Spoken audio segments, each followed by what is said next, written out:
ছাগল দিয়ে কখনো হাল চাষ করা যায় না। এই ছাগল দিয়ে যদি হাল চাষ করার চেষ্টা করেন, অন্তর্বর্তীকালীন সরকার কলুষিত হবে।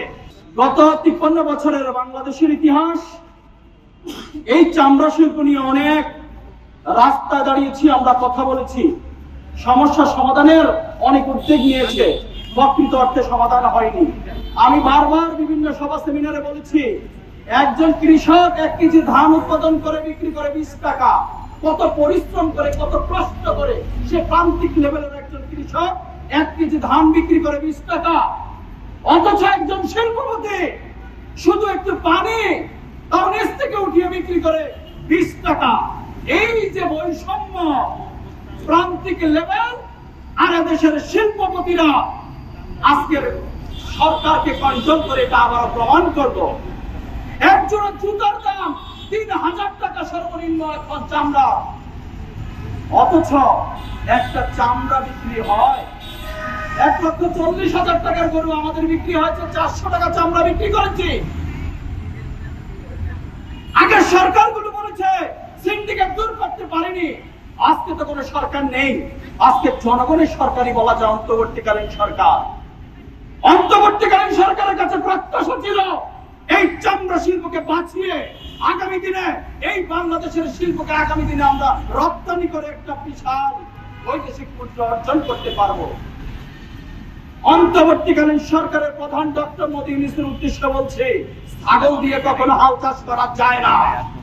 এই ছাগল দিয়ে যদি হাল চাষ করার চেষ্টা করেন, অন্তর্বর্তীকালীন সরকার কলুষিত হবে, আস্থা নষ্ট হবে দেশের জনগণের। তাই হচ্ছে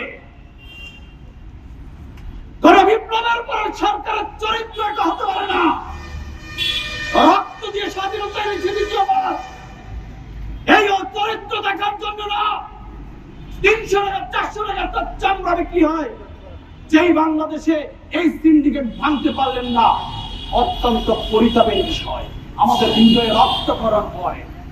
আর কবে পারা যাবে?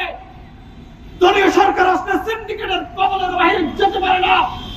আপনার কাছে প্রত্যাশা করেছিলাম, সেটাও আপনি দুমড়ে মুচড়ে ধ্বংস করে দিয়েছেন। আপনি যদি না পারেন তাহলে বিনয়ের সহিত বলছি, সরে যান। এদেশের মানুষ কমর শক্ত করে, হাড় মেরুদণ্ড শক্ত করে মানুষ দেখতে চায়।